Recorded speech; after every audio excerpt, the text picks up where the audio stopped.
ఉద్యమకారులారా, ఈ గోష్ఠిలో నేను కూడా పాల్గొనేటువంటి వీలు నాకు ఇంకా దక్కి ఉన్నందుకు నేను ఆనందంగా ఉన్నాను. సాధారణంగా రాగలిగినటువంటి సమూహం కాదు. నిప్పు కణికలు మాత్రమే రాగలుగుతాయి.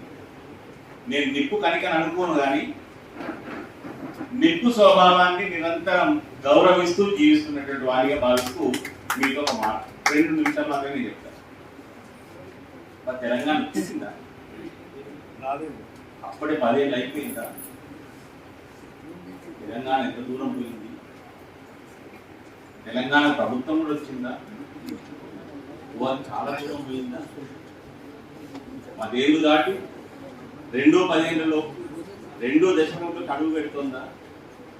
ఇంత విశేషంగా కూర్చొని ఉండి తెలంగాణ ఉద్యమకారుల ఆకాంక్షల గురించి ఇంకా ఆలోచించవలసిన పరిస్థితి ఏర్పడింది అంటే అలనాటి భారత స్వాతంత్ర సంగ్రామంలో అసలు సిసలైన యోధులు ఏ రీతిలోనైతే అజ్ఞానంలో మగ్గిపోయి అదే చీకట్లలో భూమిలో కలిసిపోయారో చరిత్రను ఒక్కసారి మనం ఒక్క క్షణం కోసమైనా ఆలోచన చేసుకోవాలి.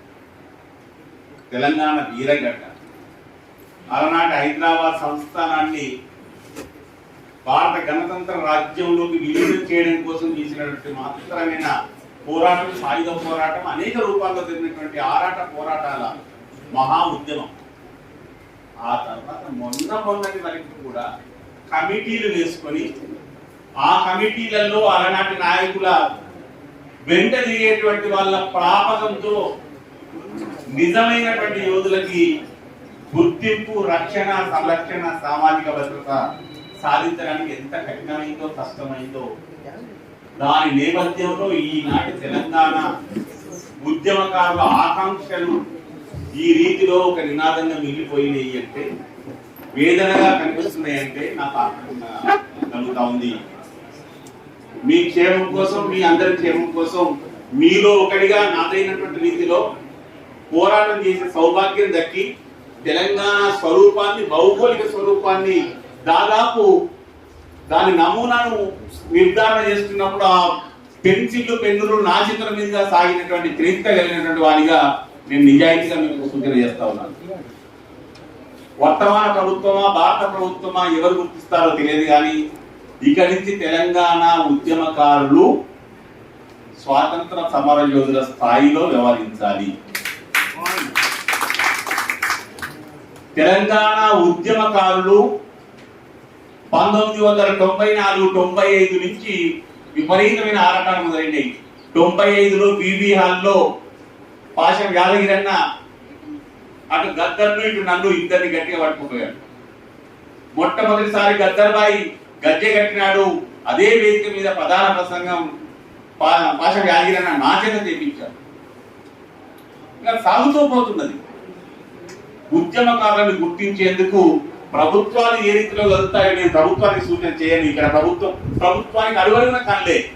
మీరు మూర్తులు, న్యాయమూర్తులు, పెద్దలు, మీ అందరు కూడా విజ్ఞులు.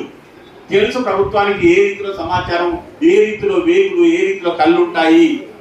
ఇక్కడ మనం ఏం మాట్లాడుతున్నామో వారు లేకుండానే వారు మనకంటే ఎక్కువ శ్రద్ధగా వెళ్ళినటువంటి వ్యవస్థ పాలక పక్షానికి, ప్రభుత్వానికి ఉంటుందని వాస్తవం మీకు తెలుసు. కానీ ఇప్పటికే ఆలస్యం అయిపోయింది. తెలంగాణ ఏర్పడి 10 ఏళ్ళు దాటిపోయింది. సాధికారికంగా అధికారిక దినోత్సవం జూన్ 2ను జరుపుకోవడం బట్టి 10 ఏళ్ళు దాటుతున్నదంటే మామూలు విషయం కాదు. ఇప్పుడు మీరు దయచేసి పేర్కొండి.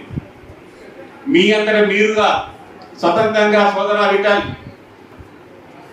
ఒక వ్యవస్థని, చిన్న కమిటీని నిర్ధారణ చేసుకొని ప్రతి జిల్లాలో, ప్రతి మండలంలో నికరమైన త్యాగాలు, నికరమైనటువంటి ఉద్యమకారులు మీదైన రీతిలో గణన చేయండి, నమోదు చేయండి, కాల వ్యవధి పెట్టండి. 15 రోజుల, 45 రోజుల, 3 నెలల సమయం నిర్ధారణ చేసి ఆ లోపుగా ఎవరైనా వర్తమానాలు అందించడానికి, సమాచారం పంపించడానికి, దానిని మీరు తిరిగి పునః పరిశీలన చేయడానికి వ్యవస్థను చేసి కనీసం 3 నెలల లోపు మీ వైపు నుంచి అధికారికంగా ఒక ప్రకటన, ఒక నివేదిక పూర్తి స్థాయిలో వాళ్ళ పేర్లతో ఒక జాబితా బయటికి రావాలి అని నేను విన్నపం చేస్తా ఉన్నాను.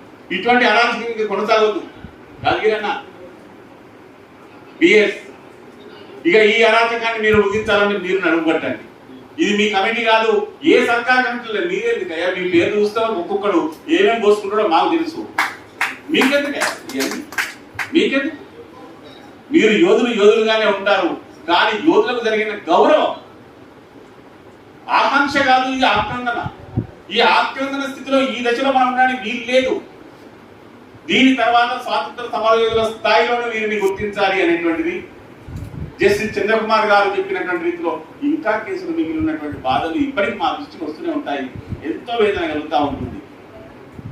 ఇది మాత్రం ఈ వేదిక నుంచి ఒక ప్రధానమైన డిమాండ్గా దశాబ్ది పూర్తవుతున్న సమయంలో తెలంగాణ ఆకాంక్షతో, తెలంగాణ ఉద్యమ ఆకాంక్షతో, తెలంగాణ భావి భవిష్యత్ తరాల క్షేమం కోసం కదిలినటువంటి ఏ ఆరాటంలో, ఏ పోరాటంలో, ఏ రకమైనటువంటి పోలీసు కేసు ఎటువంటి స్థాయిలో జరిగినా దానిని పరిశీలించి తక్షణమే దానిని ఉపసంహరించుకునేటువంటి చర్యలు సాధికారికంగా ఇప్పుడున్నటువంటి వర్తమాన తెలంగాణ ప్రభుత్వం ప్రకటించాలి అనేటువంటి ప్రాథమికమైనటువంటి డిమాండ్ ని మనం ఈ వేదిక నుంచి వ్యాపింపజేయాలి.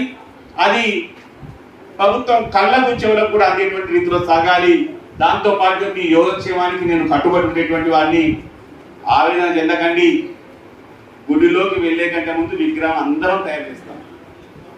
ఒకడు ముక్కు చెప్తాడు, ఒకడు కాళ్ళు చెప్తాడు, ఒకడు నడుము చెప్తాడు, ఒకడు చేతి కంకణం చెప్తాడు, ఇంకోటి కిరీటం చెప్తాడు. ఎన్నో జరుగుతాయి. గృహపు యొక్క ప్రధాన ద్వారం యొక్క ఆ పీఠం వద్దకు వెళ్లే కంటే ముందు మీకు బట్టలు వేసుకున్నారు, కొంచెం పక్కకు జరగండి అనేటువంటి మాట మొదలు. దాని తర్వాత లోబడి పోయిన తర్వాత